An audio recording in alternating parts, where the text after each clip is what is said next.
It is an application framework. You can use two languages for Android application development. First one is Java and second one is Kotlin. Java is the official development language for Android, but in Google I/O 2017, Google introduced another language called Kotlin as an official language for Android application development. Now we have two programming languages for Android app development, Java and Kotlin. In this tutorial series, we are going to use Java for the app development. So I am going to create another tutorial series in Kotlin. So in this tutorial series, we are going to use Java as programming language for Android application development.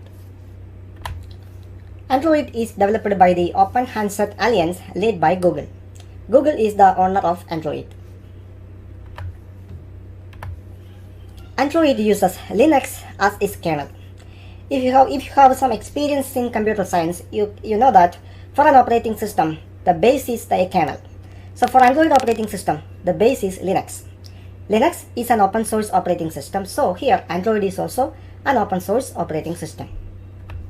Android is an open source operating system. Anyone can be an application developer, and the tools needed for the app development is freely available on the web. There is no need to pay anything to be an Android application developer. All the needed components are available on the web for free download. Android uses a special virtual machine for run your apps called the Dalvik virtual machine. We all know that when you compile a Java class, it will convert into a Java bytecode. So for executing that Java bytecode, we need some virtual machine. But in the case of Android, we need a special virtual machine called the Dalvik virtual machine. You can develop Android apps and make it available for users through Google Play Store. So Google Play is a website hosted by Google. So if you are an application developer, you can make apps and you can publish your apps through Google Play Store. You can earn money from your apps through the app purchases and by placing ads on your app. If your app have a significant amount of downloads and significant amount of daily or monthly active users, then you can earn decent amount of money from your application in Google Play Store. Every year, Google releases a new version of Android. On the date of creation of this video, the latest version of Android is Android Oreo, that is version 8.0 and API level 26. In this video, we are going to learn about what are the components we have to install in our computer to start Android application development using Java. So in this tutorial series, I am going to use Android Studio for the application development. Android Studio is the official IDE for Android application development. And here we are going to use Java as programming language for the application development. Of course, now Kotlin is available as official programming language. But for this tutorial series, we are going to use Java as programming language. So if you're using Android Studio, here is the minimum system requirements. Here is the requirements for Windows. You need at least 7, 8 or 10, Windows 10, 32 or 64-bit. You need at least 3 GB of RAM, 8 GB is recommended. And if you test your application on Android emulator, the emulator need at least 1 GB of RAM. So if you have 3 GB RAM, 1 GB is reserved for the Android emulator, then only 2 GB remaining. Among that 2 GB, your operating system use some memory. The Android Studio get only the remaining portion of that memory, and that is not enough for the smooth running of Android Studio. So the recommended size is 8 GB. And you need at least 2 GB of disk space available for Android Studio, Android SDK and the future updates. 4 GB is recommended. 500 MB is used by the Android Studio itself, and you need at least 1.5 GB of Android SDK. And here is the minimum screen resolution for start using Android Studio. Okay, so if you have at least 2 GB of graphics memory, then your Android emulator will run smoother. And here is the system requirements for using Mac, and here is the system requirements if you running on Linux. Okay, so here the first component we have to install is the first component we have to install is Java development kit, because here the programming language is Java. We write Java classes. To compile Java classes, we need the Java compiler, and to run the Java bytecode, we need the Java virtual machine. But for Android, there is a special virtual machine called the Dalvik virtual machine. So for compiling the Java code, we have to install Java compiler, or simply called the JDK. So now here I'm going to download and install Java Development Kit. So simply type download JDK. Go to the first link. So this is the official website of Oracle. From this website you can download the most suitable version of JDK for your platform. So here there is two versions are available, JDK 8U151 and 8U152. I think this is the demos and samples. Okay, I think 8U152 is the latest version. So the first thing you need to accept the license agreement. So here a lot of versions are available for different platform. Here is for Linux, here it is for Mac, here for Solaris, and the final ones are for Windows. So here I use Windows 10 64-bit operating system. So I have to download the 64-bit version of JDK for Windows. The x86 represents the 32-bit. So I have to download the 64-bit version of JDK for Windows. So this is my version. So click that one. Now here the download started. It is around 206 MB of size. Okay, here the JDK download finishes. Go to the download folder. Now we can install JDK. Here is the installer for JDK.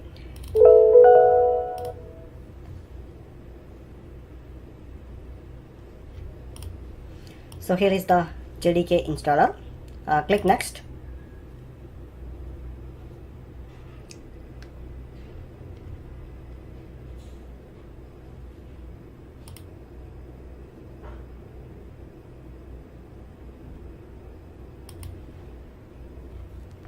So here is the installation directory of JDK.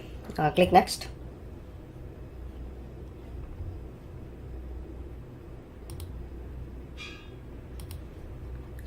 So here the JDK installation completed successfully. Click close. Okay, now we need to download and install Android Studio.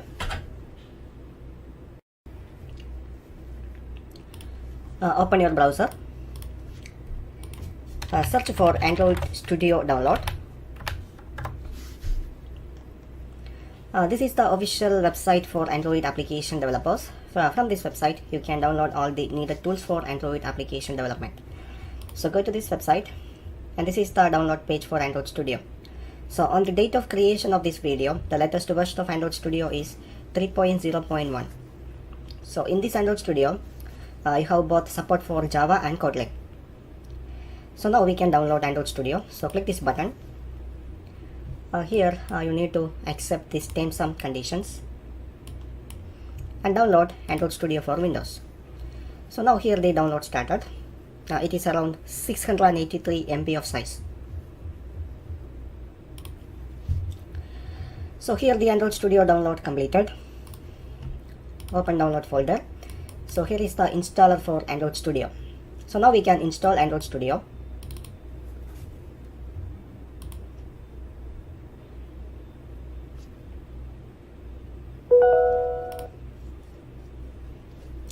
Click next. Okay, nothing changed here. Click next. This is the installation folder of Android Studio. In program files there is a folder Android and another folder called Android Studio. Click next. This is the folder name in start menu. Click next.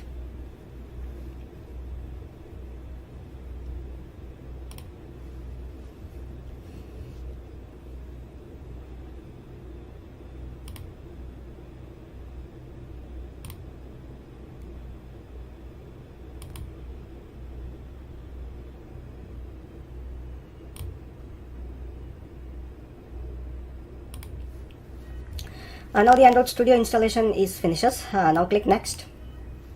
Now we can start Android Studio and click finish.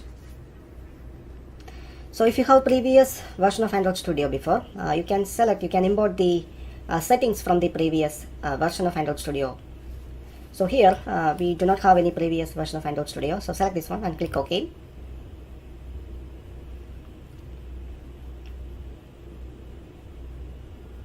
So now the Android Studio start download the Android SDK components. So it will take a little bit time because it need to download at least 1.5 GB. So now the download is started.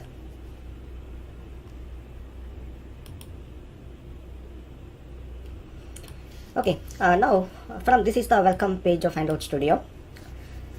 So now we can click next. So here you need to choose what type of setup you want for Android Studio. This is the standard. Android Studio will be installed with the most common settings and options recommended for most users. And here you can customize installation settings and components installed. So we can go for standard and click next. So here Android Studio have two themes. First one is the IntelliJ theme and second one is the Darkola theme. So if you need a dark background with a colorful text, you can select Darkola theme. So for training, the IntelliJ theme is better. So now we can select IntelliJ theme and click next. So this is the component now Android Studio is going to download. So here Android Studio need to download 970 MB of size. Here is the components that now Android Studio is going to download. Okay, so you need a better internet connection for download all these components in faster way. So click finish. Now Android Studio start downloading the needed components.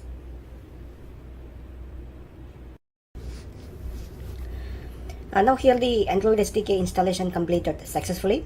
Click finish. Now this is the welcome page of Android Studio. Now we successfully install all the components for start Android application development in this computer. Now we can start with our first Android application. So in the last episode we already installed all the needed components for start Android application development. So this is the welcome page of Android Studio. You can start Android Studio from start menu. Here is the Android Studio folder. So you can start it from here. Now we can create a shortcut in desktop. Open that file location and send it to desktop. So now we have a shortcut available in desktop. So now we can start Android Studio.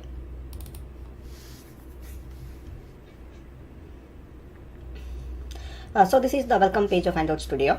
So from this page, we can start a new Android Studio project. We can open an existing Android Studio project, and a lot of other options are available here. So here, we are going to create our first Android application. So we are going to create our first Android Studio project. So select this option, start a new Android Studio project. So in this page, you have to specify an application name. Here you need to specify the company domain, that is very important.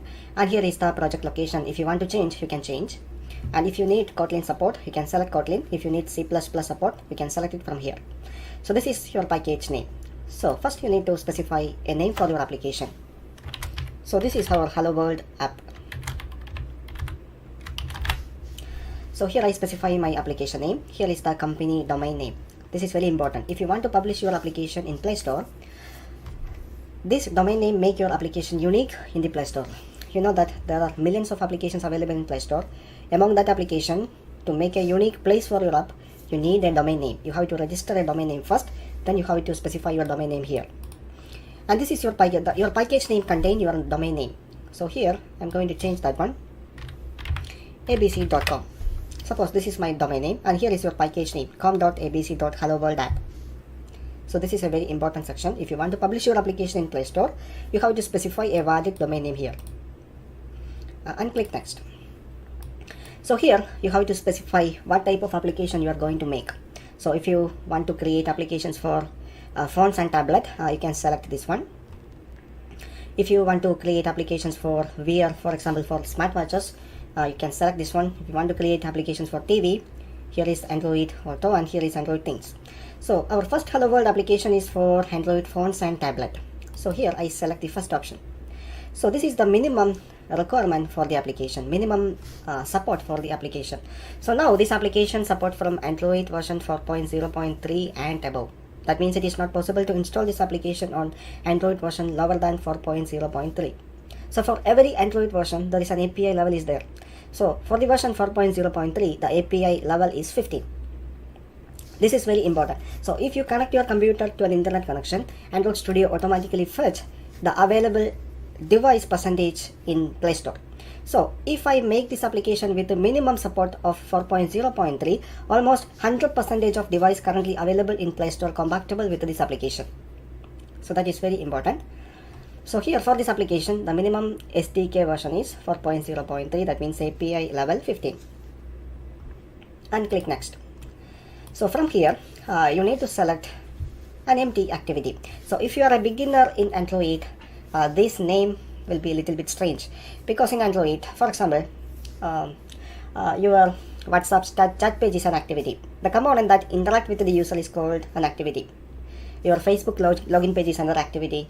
Your Facebook home page is another activity. So an application contains at least one activity.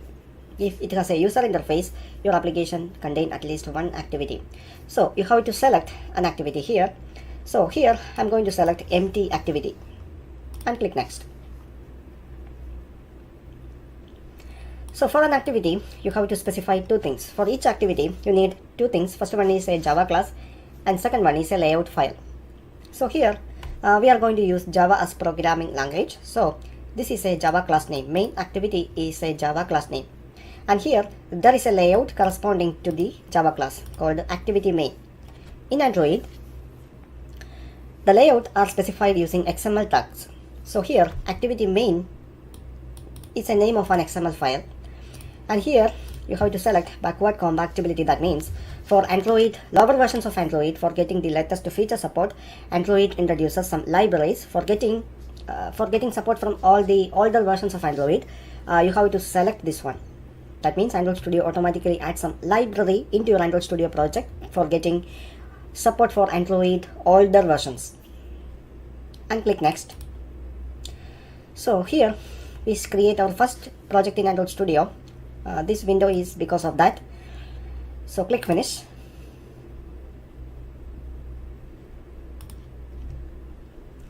So now Android Studio start build the project.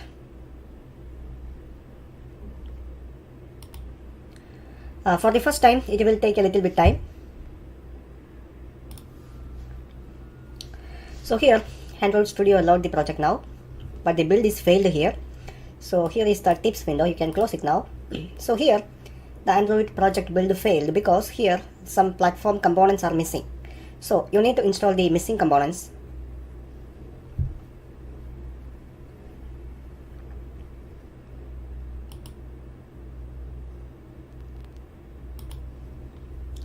So here Android Studio prompt you to install Android SDK platform version 26.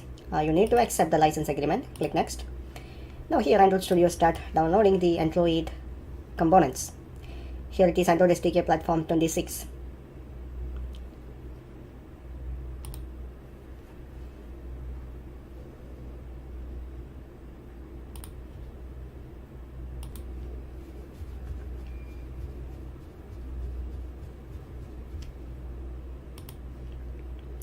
Now the installation is completed and click finish. Now Android Studio start build the project again. Still there is a missing component. It is the build tool 26.0.2. So you need to install that one again.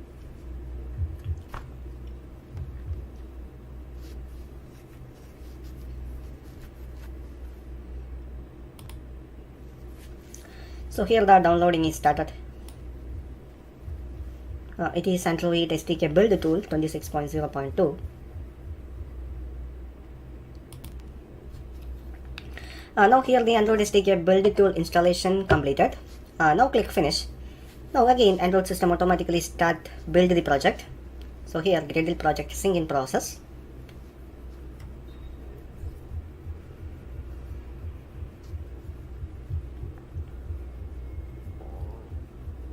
So this logging happens only for the first time.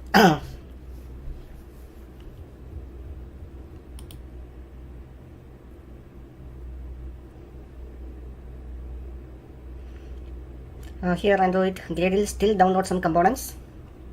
Wait a little bit time.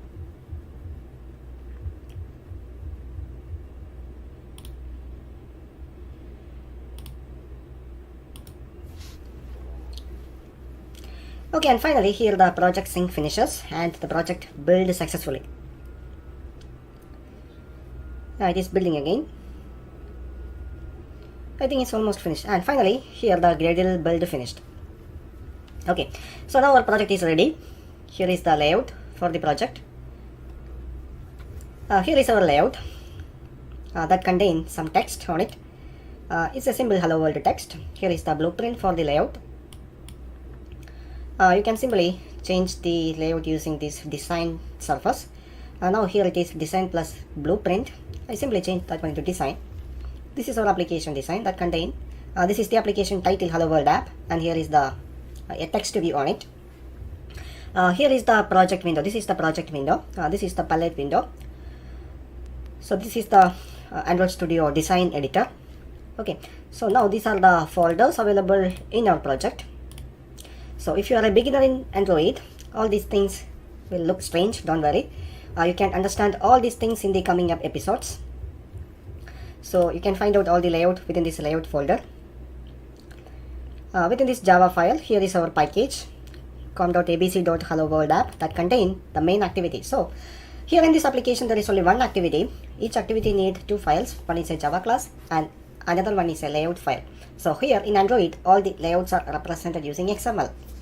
So here is our class. This is a simple Java class that extends some class, and here is an XML file. So at the bottom of this window you can easily switch between the text and design. So now I move to text. So this is the XML code segments corresponding to this layout, and this is the design. Okay, so now this is a complete Android Studio project. Now you can touch this project in your real device or an Android virtual device. So here in this episode we successfully create our first Hello World Android application. In the next episode I am going to show you how to touch this application on a virtual device and on a real device.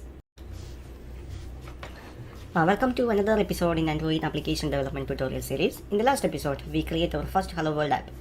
So our Hello World app contains a simple Hello World message.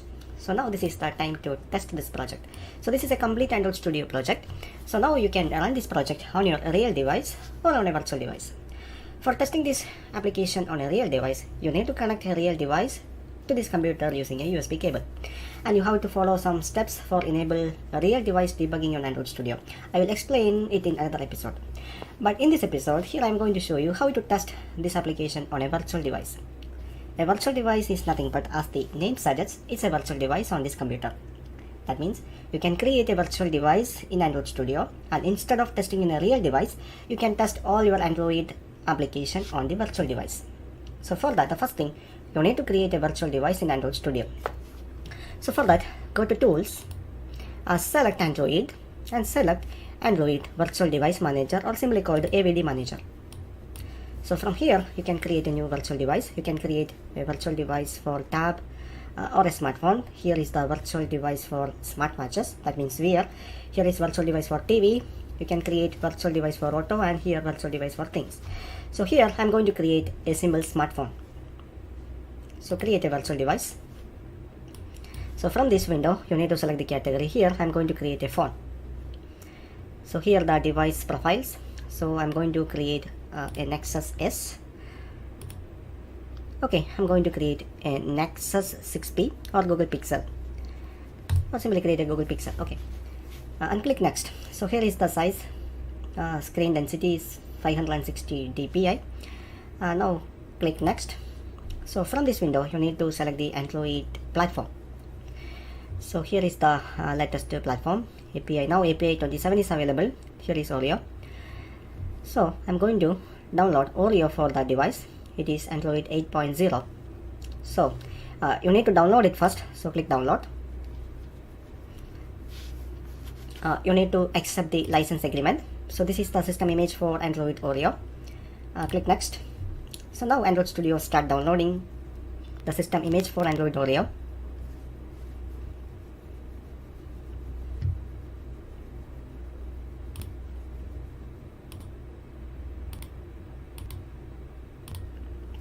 It will take a little bit time because it is around 400 to 500 MB of size.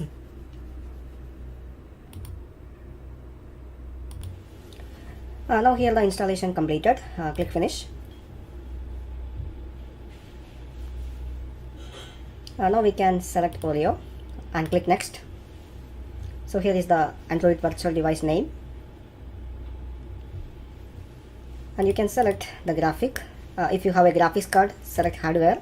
It will improve the performance of the virtual device. So here it will use the computer graphics card for faster rendering, and click finish. Now the virtual device is ready. The virtual device is listed here. Now you can start it. Simply click the play button here. So now Android Studio start that Android virtual device.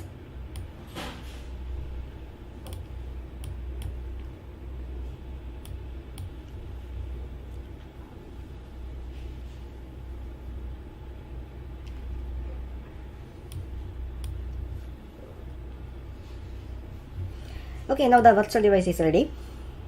It is same like an Android device. This is running on Android Oreo. So now we can test this application on this virtual device. So here is our Hello World app. So here there is a play button.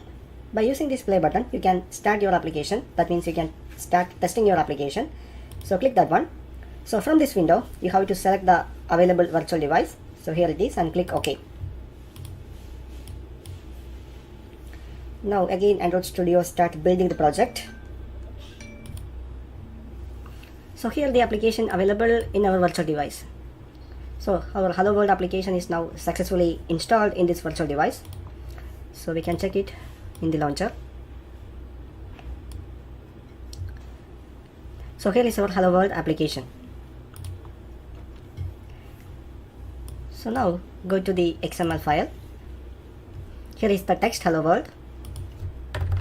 I changed that one. So here I simply change the Hello World message, hello from Android Studio. So now the application available on this virtual device. So here in Android Studio, there is an instant run option is available. That means you can simply, instead of run the application again, you can simply click this button. So here that change available on this virtual device. So this is how we test our application on an Android virtual device.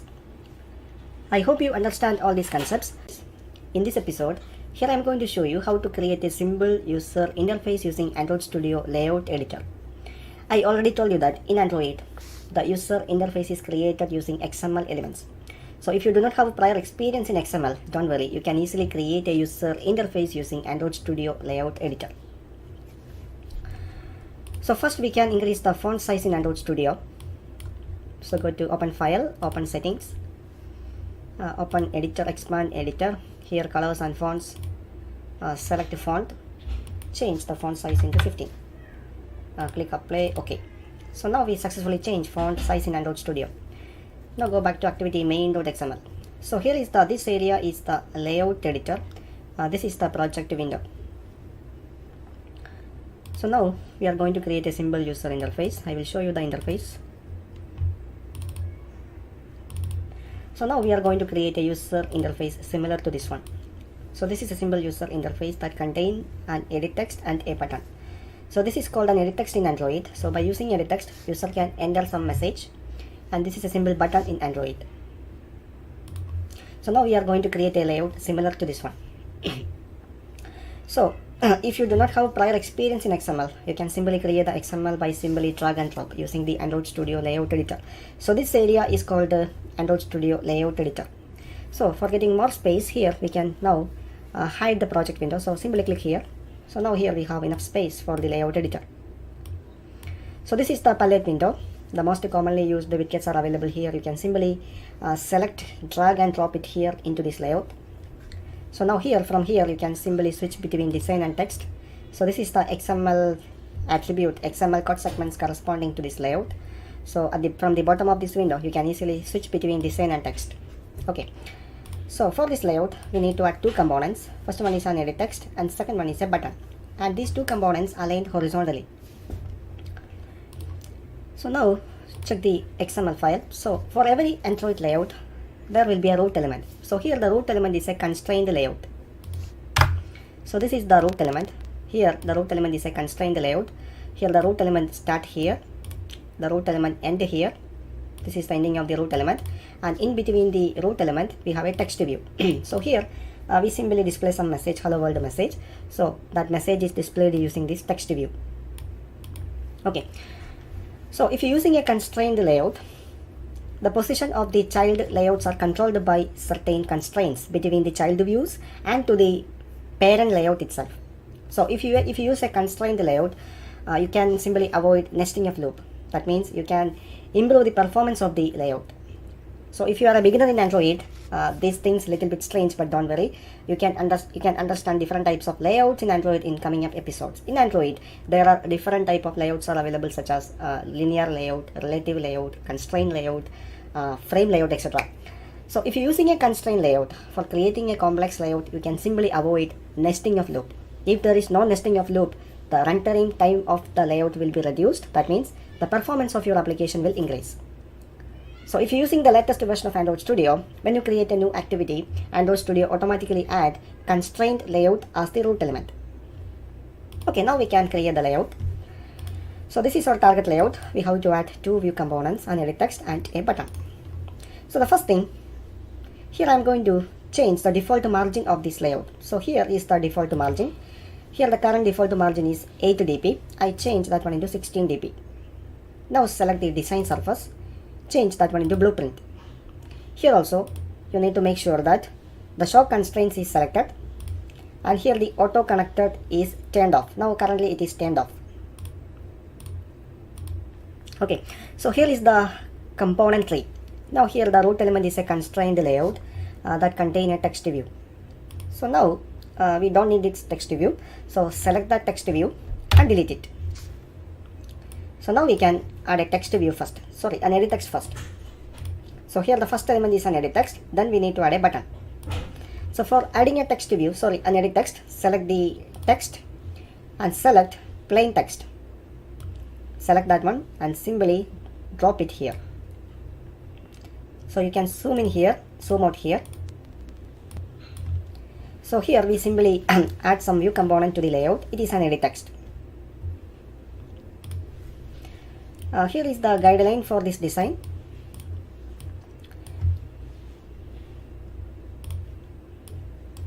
So here A is the edit text and B is the button. So the arrows indicate the constraints. That means for the view component A, that means for this edit text, that needs some margin on the left side. It needs some margin on the top side. Also for the view B, here view B is the button. The button needs some margin on the left side. Also there is a constraint for the baseline text. Okay, so now we can add the constraints. So when you select a view component in the blueprint, here on the corner there is a rectangular sections are available. The rectangular sections are called resizing handlers. So the rectangular sections are called resizing handlers, and on each side there is a circular sections are available, which are called constraint anchors. So by using these constraint anchors, you can create constraints between views and to the parent itself. So in our case, we need some margin on the left side. That means we have to create a constraint on the left side.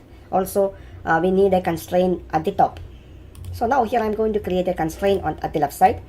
So click the circular area, drag it and connect to the edge. So here we create a constraint of 16 dp margin on the left side. Now we need to create a constraint at the top. So select the circular position in the side, select that one, drag it and point it to the top. So here for this view we create two constraints. So if you're using a constraint layout, for each child you have to specify at least two constraints. So here we specify two constraints, one constraint at the left side and another constraint at the top. Okay, now we can add the button. So select widgets, select the button and drag it and drop it at the right side. So here we add our second view component, say button. Now we need to create constraint for the button. So for the button, we need to add a constraint from left side of button to the right side of the edit text. So zoom in, select the constraint on the left side of button, select it, drag it and connect to the right side of the edit text. So here we create a constraint for the button at the right side. Now in order to align these two view components horizontally, we have to create constraints between the baseline text. So when you click the view component, here there is a baseline text editor is available. So when you click that one, the baseline constraint appear at the inside of the view component. So now here the baseline constraint appear inside button. So you have to select that one, drag it, try one more time, select the baseline editor and connect to the center of baseline of the edit text. So now here we align these two view components horizontally. Okay, now the layout is ready. So now this is the blueprint. Now we can check the design. So select the design surface and change that one into design. So this is the layout. So we have an edit text and a button. So in our layout, here we have a hint for the edit text. So we have to change the message on the button. So now we can change the message. We can change the UI strings. So in Android, you can place all the UI strings in a single place called strings.xml. So open project window. Open the values folder, open strings.xml. You can place all the UI strings within this file. So by placing all the UI strings in a single location, you can easily modify them. Also, you can easily localize the string value. That means if your application supports multiple languages, you can apply different language UI strings within this single file. Don't worry, you will learn it in the coming up episodes. So here we need to add some two string value. One string value for the hint for the edit text and another one for label for the button. So you can easily manage the string component by using an editor. So here select this option, open editor. Here I'm going to add a new string value. So click the plus button, specify key for the value. I name it as edit message. Now specify the default value. Enter a message. Now we need another string resource for the button. So add another string value. I name it as button label. Now specify the default value. I specify that one into send message. Click OK. So here we add two string values. Now we need to connect the string values to the user interface. So go back to activity main.xml. We can hide the project window now.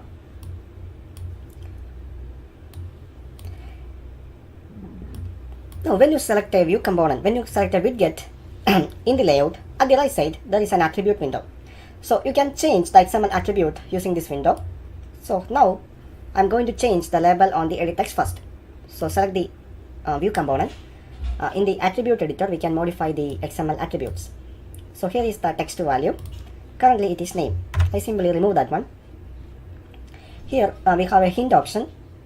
So here you can pick a new resource for that one. So a new window appear. Select our string resource, edit message, and click OK. So now here we set hint on the edit text. Now we can change the label on the button. So select button. So now these are the attributes for the button. This is the button text. Add a new resource. It is button label and click OK. Now we apply the string resource on the UI. Okay, now the layout is almost ready. Now we can test it. So here I am going to open the virtual device, Android virtual device manager. So now I am going to start some virtual device. Start a virtual device.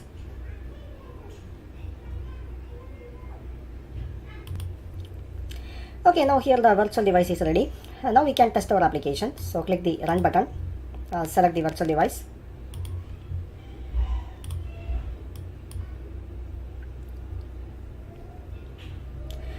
Okay, now the application available on our virtual device. So now the layout is looking fine. It is looking good. Okay, so now I will show you something. Now I am going to start another virtual device. So here this is a standard virtual device. This is a tab. Now I am going to start the tab virtual device.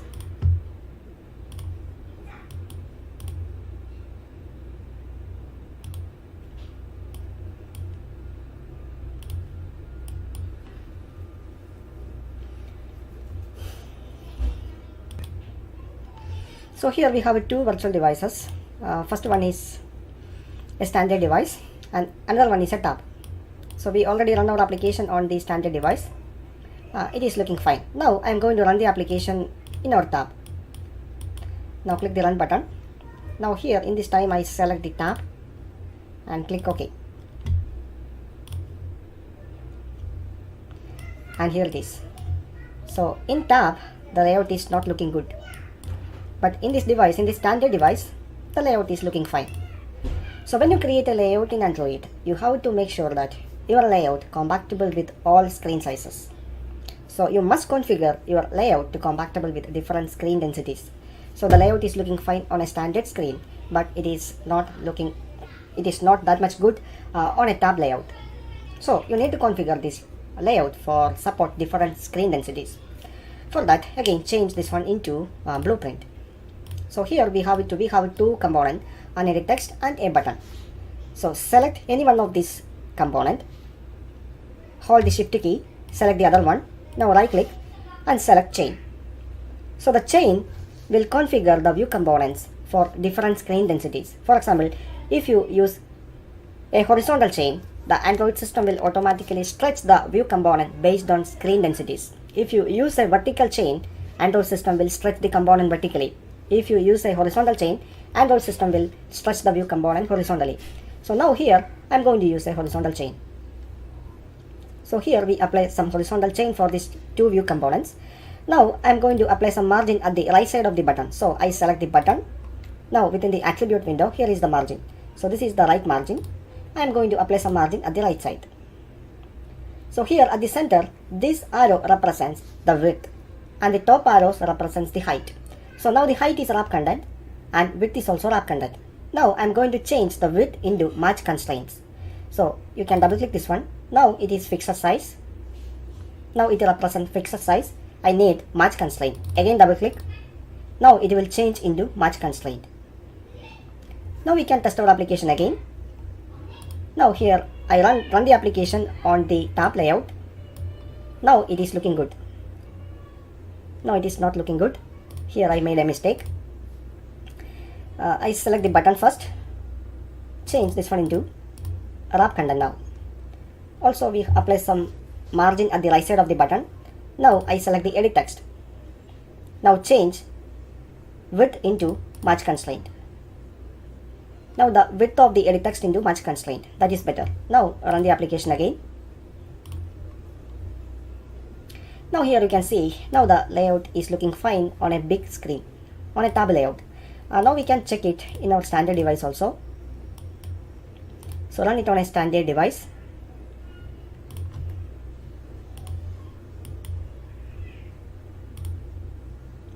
Yes, now our design is looking fine on a big layout and a normal layout. So this is how we create a simple user interface using Android Studio Layout Editor. I hope you understand all these concepts. Hello guys, welcome to another episode in Android application development tutorial series. So in the last episode, we learned about how to create a simple user interface using Android Studio Layout Editor. So here is our last example. So when you click the button, nothing will happen because here we didn't specify any click listeners for the button. So in this episode, here I'm going to show you how to handle button clicks, how to create a new activity in Android Studio, and how to start a new activity from your Android application. So the first thing here I'm going to show you how to create a new activity in Android Studio. So open project window, right click the package and create the new, select the new option, select activity and select the empty activity. So here you have to specify the class name for the activity. Here is the layout name. So here I'm going to specify the class name as message activity. And here is the layout name. Layout name always small letters and click finish. So here the new activity is created. So here is the class name. Here is the class for the newly created activity and here is the layout for the newly created activity. So when you create a new activity in Android Studio create two files. First one is the class name for the active class for the activity and second one is the XML file for the layout. And Android Studio do one more thing. Inside Android manifest.xml, Android Studio automatically adds some activity element inside the application tag. So now in this application we have two activity. First one is the main activity and second one is the newly created activity. That's why here there are two activity tags. So this is the main activity and this is the newly created activity. So here the main activity is the launcher activity. Launcher activity is nothing but the entry point to an Android application. That means when you click the icon on the launcher, the main activity will open. That's why we called main activity as the launcher activity. Since the main activity is the launcher activity, it must have an indent filter section. Inside the indent filter section, there is a category option is available. Inside category, it specify category as launcher. That means the main activity is the launcher activity for this application. And here is the newly created activity. It is a normal activity. It is not the launcher activity. So here there is no indent filter section available for this activity. Only one attribute is available called Android name. The Android name specify the class name for that activity. Okay. So now go back to the layout of the newly created activity. Here I am going to add some view components. So we can hide the project window. Change the design surface into blueprint. Change the default margin into 24 dp. Now here I am going to add some text view. Drag a text view into it.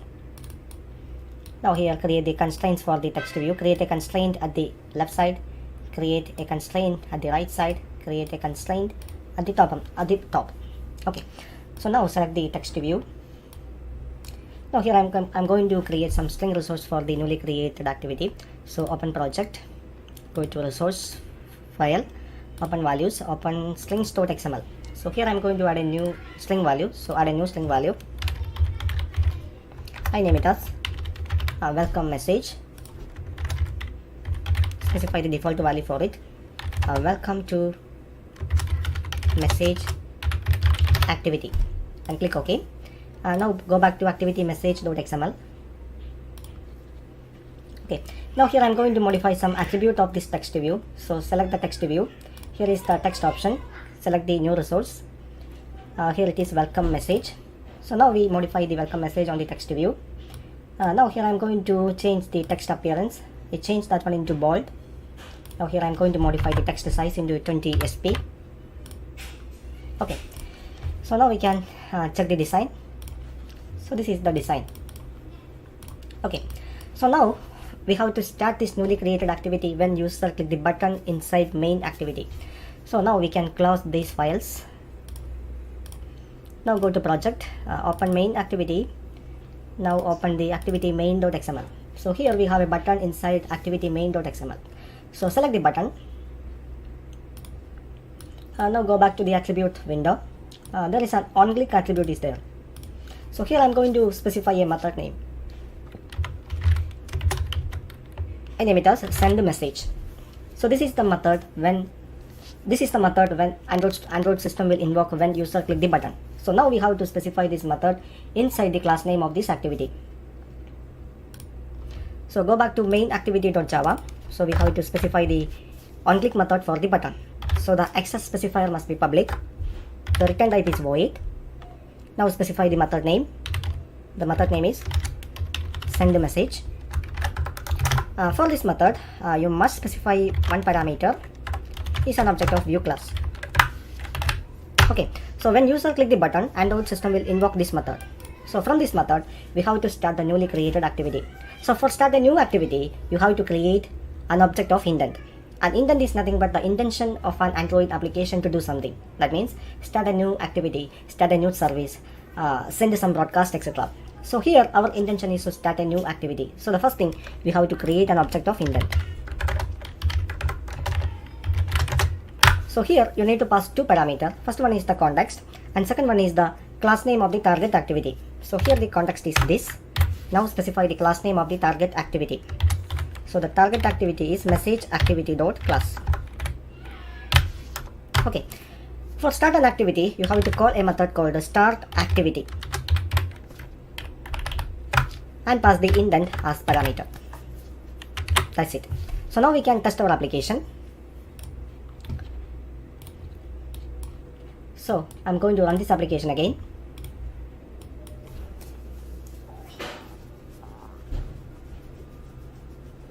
Okay, now here the application available on this virtual device. Just type some message. Now I'm going to click the button. So click the send message button. It will open the newly created activity. So this is how we handle the click events of a button using an onClick method, and this is how we create a new activity. And here I hope you understand how to start a new activity in Android application. I hope you understand all these concepts. So in the last episode, we already learned about how to handle button clicks, how to create a new activity, and how to start a newly created activity. So in this episode, here I'm going to show you how to send symbol data between activities. So you can send data to another activity through an indent object. So in the last episode, we already learned how to start a new activity using indent object. So here in this episode, I'm going to show you how to send a symbol string message, a symbol string to another activity through the indent. So first thing, go back to activity main.xml. So here we have an edit text. So here I select the edit text, and here is the attribute window. So inside attribute window at the top, here is an ID is available. So here I'm going to modify the ID. I name it as user message. Okay, click yes. So we simply change the ID of the edit text into user message. Now select project. So in the last episode, we create another activity called the message activity. So open activity message.xml. So here there is only one text view is available. Select that text view and here change the ID of the text view into a display message. Okay. Now go to main activity.java. So inside main activity.java, we create a method called the send message. When user click the button, Android system will call this method, and in that method we create some indent object and we start the newly created activity using the start activity method. So now we are going to send a string to the another activity through the indent. So the first thing, we have to get the message from the edit text. So here create some string value. First create some variables for edit text. I name it as edit text. Now you can use a method called find view by ID. Now you can find that particular component using its ID. So the ID, we change the ID into user message. Now we can get the message from the edit text. For that we can create some string value. I name it as message. You can call this method called get text. Simply convert that one into string. Okay, so now the message available in this variable called the message. And now you can put the message into the indent. So you can simply call the method called put extra. So the first parameter is a key for the data. I name it as extra message. This is the message to the next activity. Now specify the data available on this variable message. So now here we simply put some message on the indent. Now on the other side, we have to get the message and display the message on the text view. So now open project, open message activity. So here first thing, we have to get the indent that start this activity. So create some variables for indent. So you can simply call a method called get indent. So now here we get the indent that start the activity. Now we have to fetch the extra message from the indent. So here create some variable message. So indent dot, you can call a method called the get string extra. So here you have to specify the key for the message. So here the key for the message is extra message. So here the message available inside this variable called the message. Now we need to display this message on the text view. So you have to create some variables for text view. Now find it. You can use this method called the find view by ID method. Now find it using its ID. We change the ID into display message. Okay, and finally we can display the message on this text view. So text view dot, you can call the method called the set text.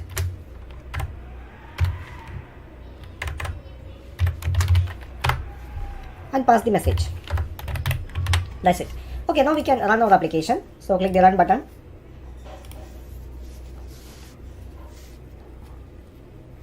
So here I'm going to enter some message on the first activity. Hello from Pradesh. And send the message. So now here we start another activity. At the same time, we pass some string to the newly created activity. And we display the message on the new activity. So this is how we send some simple data to another activity through the indent object. I hope you understand this concept. So in this episode here I'm going to show you how to setting logical parent for an activity. So if there are number of activities are available in an Android application, the user has to click the back button again and again to reach the home activity. For example, here I'm going to use the same example that we used in the last video. So in our Hello World application, on the main activity, we have an edit text. So you can put some message here. And if the user click the send message button, here we open another activity and we display the message here. So in this application, we have two activity, the main activity and another activity. So here, if the user wants to go back to the main activity, the user needs to click the back button. Suppose if there are number of activities are present in an application, in such case, the user needs to click the back button again and again to go back to the main activity. So that is affect the overall user experience of your application.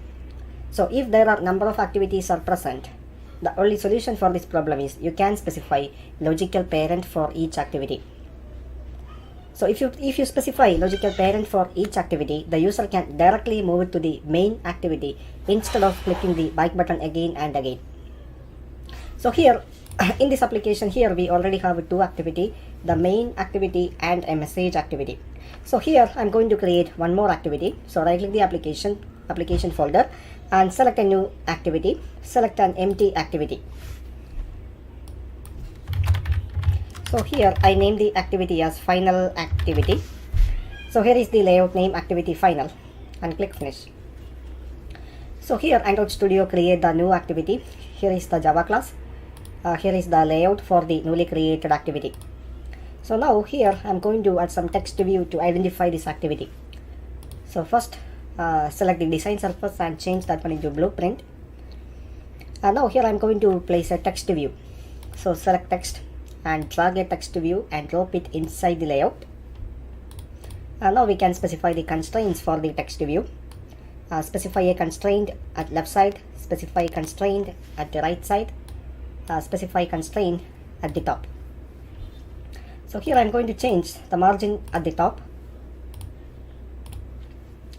Now change the width of this layout into match constraint. Now select the text view. Align the text at the center. Now make it bold. Okay. Also here I'm going to change the text size into 24 sp. Now we can display some message on this text view. So we need to add a new string resource.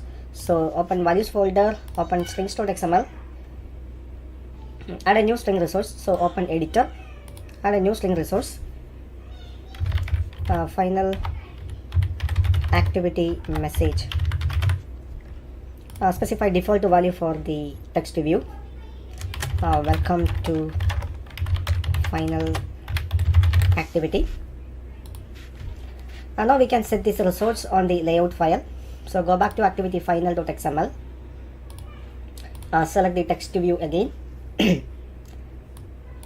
we can change the text on the text view.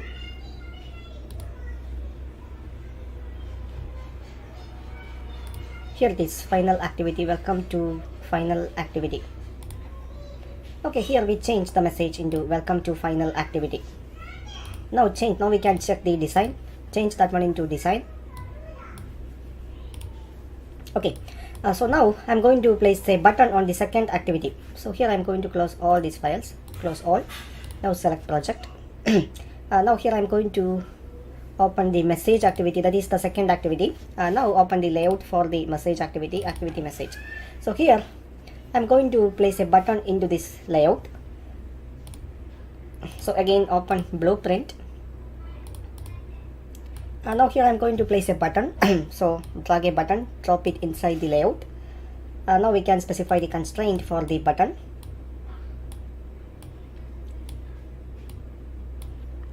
Okay, now change the margin at the top side into 32 dp. Now we can change the text on the button. So for that here I'm going to add one more text attribute, one more text resource. So open strings.xml, open editor, add a new string resource. First we have to specify key for the button. Here I'm going to specify the key as final activity button. Now specify the default value. Open final activity.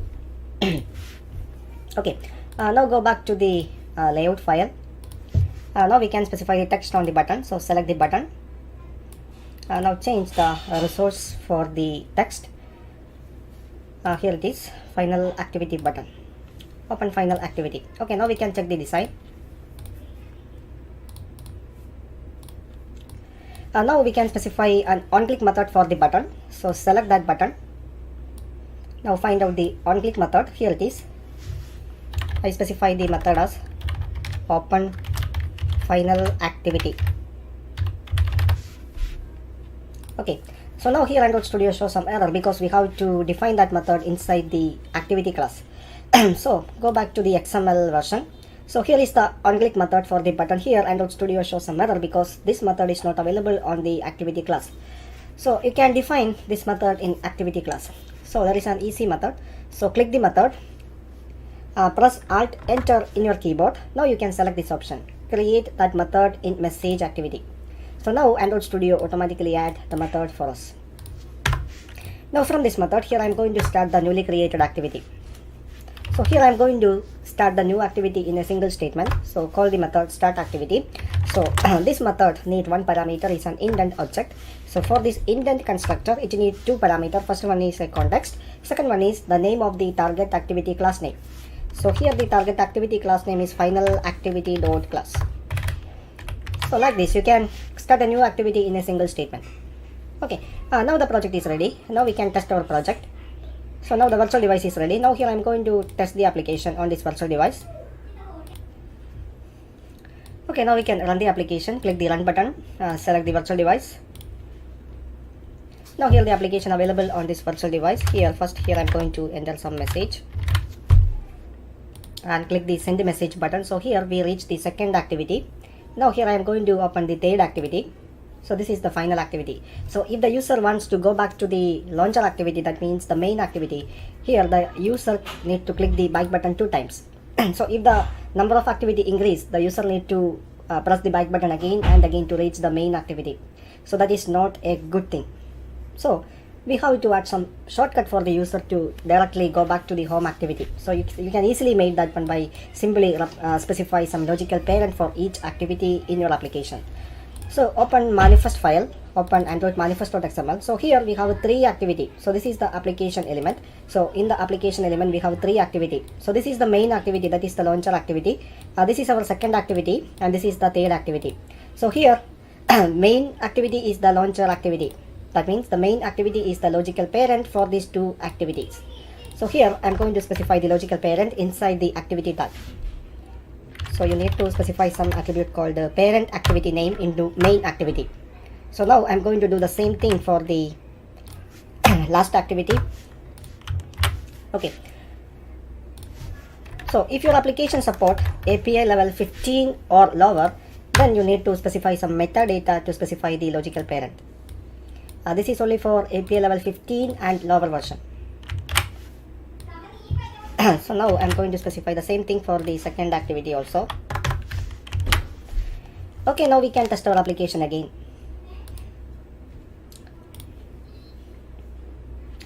Okay, now the application available on this virtual device. Type some message. Now go to the second activity. So here on the application bar here you can see an up navigation button is present. So if you specify a logical parent for an activity, the Android system will automatically place an up navigation button on the application bar. So the user can directly move it to the main activity. So now here I am going to go to the third activity. Now here I am inside the third activity. Now I want to go to the home page, the launcher activity. So I can simply go back to the home activity by clicking the up button on the application bar. Now try to enter some message. Now here is the second activity. Now instead of click the back button, I can directly move it to the launcher activity or main activity. So this is how we specify the logical parent for activity in your Android application. I hope you understand all these concepts. Today we are going to learn an important segments in Android application development tutorial called fragments. So instead of creating multiple activities, you can divide an activity into modules using fragments. So before create an example on fragments, you must have some theoretical concepts of how to use a fragment in an activity. That's why here I create a simple presentation. So from this presentation, you can get the basic concepts of how to using fragment in an activity. So now we can start the presentation. Fragments are used for creating dynamic and multi-pane user interfaces in Android. While creating an Android app, you need to encapsulate user interface components and activity behaviors into modules, and you can create these modules using fragments. By using fragments, you can divide an activity into modules. So here is an example. So from this example, you can understand what is a fragment and what is the actual use of a fragment in an Android application. So here is the example. So here we have 2 screen sizes, a large screen and a standard screen size. So here we have a single activity on both of the screen sizes. But here we divide that single activity into 2 modules. The first module is fragment A and second module is fragment B. On a large screen, we display the 2 modules at the same time. But on a normal screen, on a small screen, we display one module at a time and the user have to click the fragment A to open fragment B. So this is the actual use of a fragment in an activity. So instead of creating multiple activities, you can divide an activity into modules. So here we divide a single activity into two modules called fragment A and fragment B. On a large screen, we display two modules at the same time, but on a normal screen, we display only one module. This is the actual use of fragment in Android application development. That means you can easily create dynamic user interfaces using fragments. Like activities, fragments also have separate layout and class files. Fragments also have lifecycle methods similar to activity. By using fragments, you can optimize user experience on different screen sizes. You can add or remove a fragment while the activity is running. Now we can learn about how to create a fragment. You have to create a class that extends fragment class.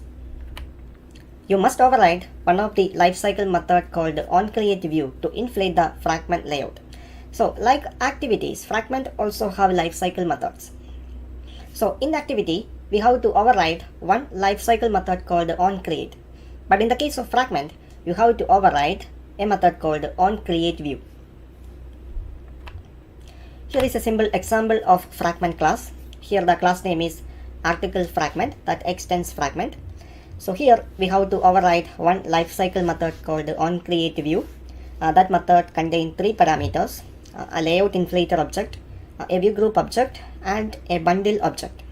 So here by using the layout inflator object, we call a method called inflate. So here the first parameter is the layout reference. So this is the layout corresponding to this fragment. Second parameter is the container, and final parameter is a boolean value. So this is a simple example of fragment class. Now we can learn how to add a fragment to an activity. You can add a fragment to an activity in two ways. First one, you can add a fragment directly to the XML layout file. Second one, you can add a fragment at the runtime. So if you want to add, remove, or replace a fragment at the activity runtime, you have to add the fragment programmatically. Okay, we can learn each of these.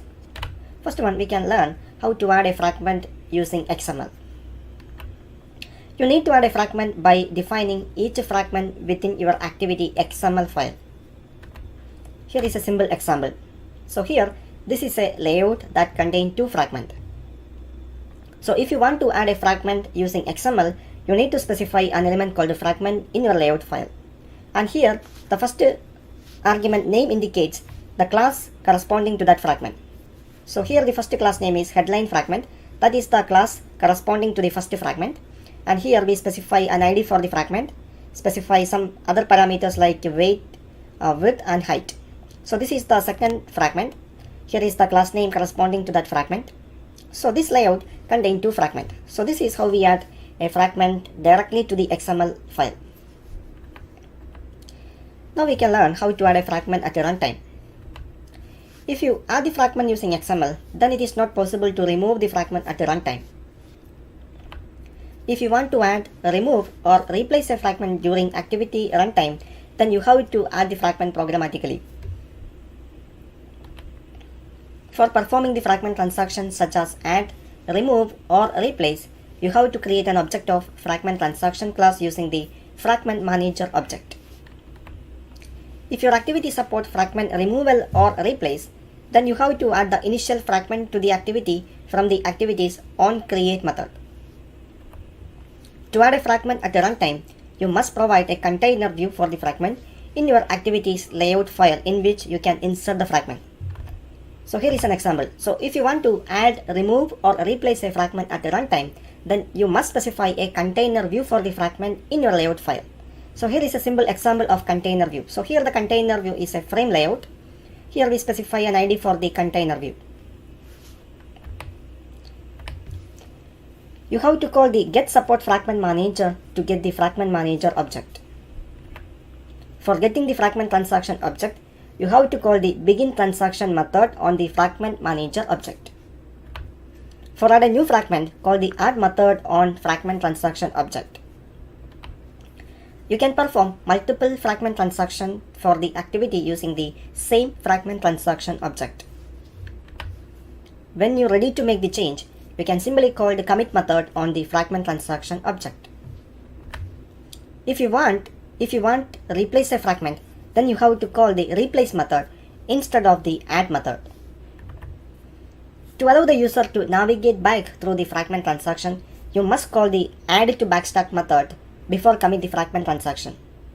So here another important thing, if you call the add to backstack method, if you replace a fragment, that fragment is going to the stop state. It is not destroyed. If you do not call the add to backstack method, if you replace or remove a fragment, that fragment will be destroyed. So here is an example of how to add a fragment at the runtime. So here is a simple activity that extends fragment activity. So first we have to check whether the container is available on the activities layout file. So here we check that one by using the find view by ID method. If it is not null, we can add the fragment to the container. So here another important thing, we have to check whether the saved instance state is null or not.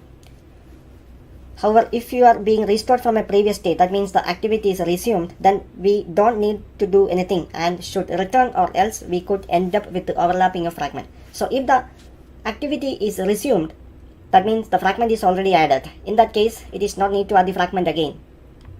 So if you avoid this step, it will end up with the overlapping of fragment. So you have to check this one first.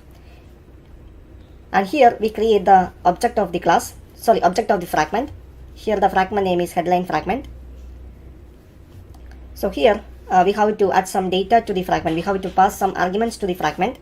So here we get the extras field of the indent of the activity, and we set it to the fragment object by using this method set arguments. And finally we can add the fragment to the container. So the first thing, we have to get the fragment transaction. For that you have to call the get support fragment manager, and you have to call the begin transaction method, and finally you can call the add method. So on the add method, first parameter is the fragment container, second parameter is the fragment class object, and finally you can commit. Hello guys, welcome back to another Android Studio tutorial.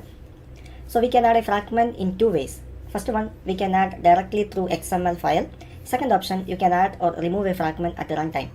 So here in this episode, here I am going to create a simple example that demonstrate how to add a fragment through XML file. So now we can start with a new Android Studio project. Specify the application name. Here I name it as fragment example. Select an empty activity.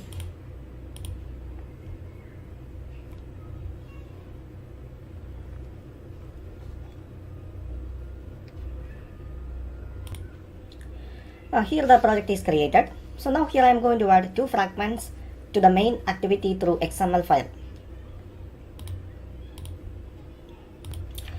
So first here I am going to create two separate fragments. Like activity, fragments also have a class file and a separate layout file.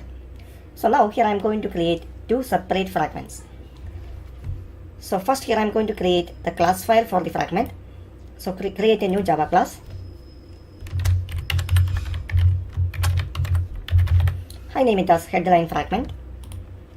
So this is the Java class for the fragment. Now we need to create a layout for this fragment. So expand resource folder, right click the layout folder and create a new layout resource. Specify the file name. Here I name it as headline fragment layout. So this is the layout for the headline fragment. So now here I am going to add some text to this layout. So change this one into blueprint. Now here I am going to add a text to view. Now specify the constraint for the text to view. Specify constraint at the top. Specify constraint on left and right. Now change the margin on the top into 32. Now here I need a constraint at the bottom also. At the bottom also I am going to use the same margin. Okay. Now select the text to view. Make it bold, align the text at the center. Now change the text size into 30 sp. Now I am going to change the text. I name it as headline fragment.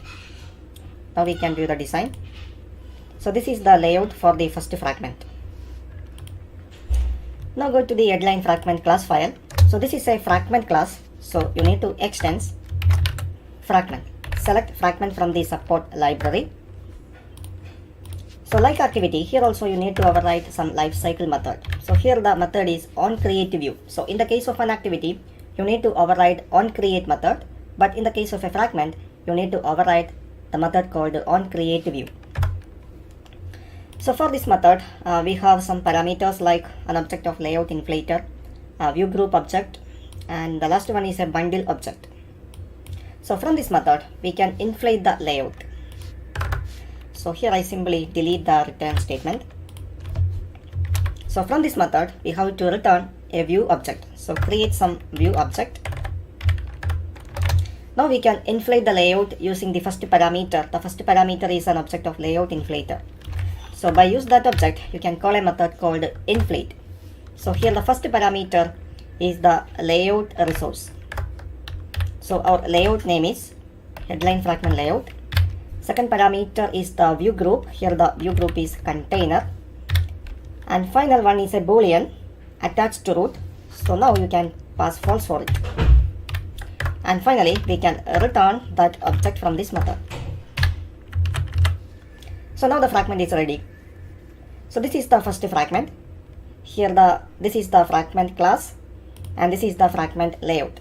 Now here I am going to add one more fragment. So first create the class for the fragment, create another Java class. I name it as article fragment. Now we need to create the layout for the new fragment. So create the layout file.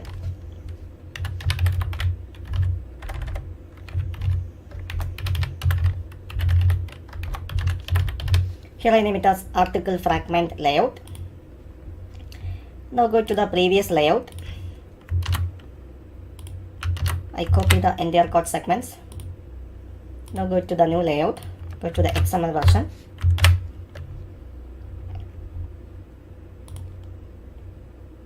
Okay, so here we need to modify the text. This one is the article fragment.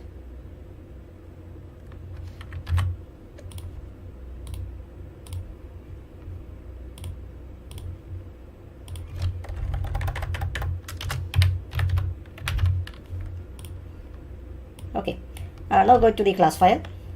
So this extends fragment and override the method onCreateView method. So now we can return the view in a single statement.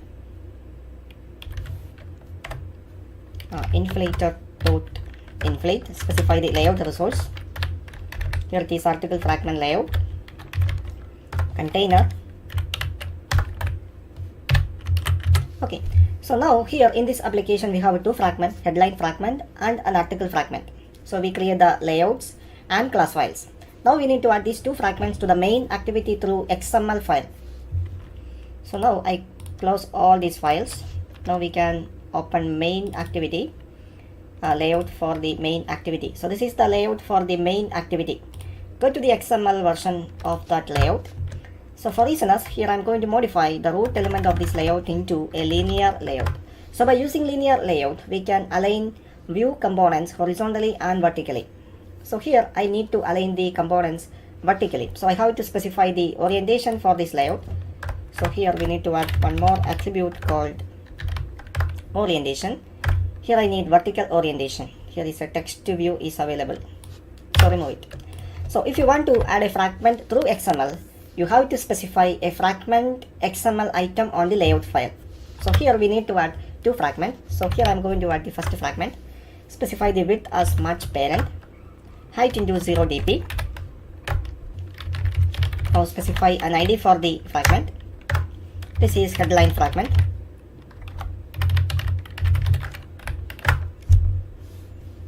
Now specify a layout weight. Specify layout weight into 1. Okay, so now we need to specify the class for the fragment. So you can specify the class for the fragment by using this attribute called name. Now you need to specify the class for the fragment. This one is headline fragment. Now we need to add one more fragment. So I copy that fragment, put it here. So this is article fragment. Now modify the class name. Here the class is article fragment. Now change the weight into 2. So now we successfully add the 2 fragment to the main activity. So now we can test our application. So we can start some virtual device.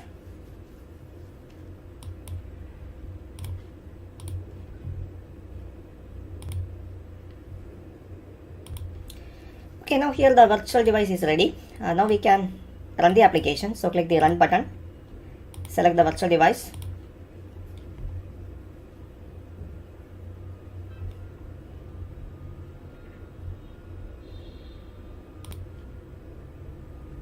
So now here the application available on this virtual device. So this is the first fragment and here is the second fragment.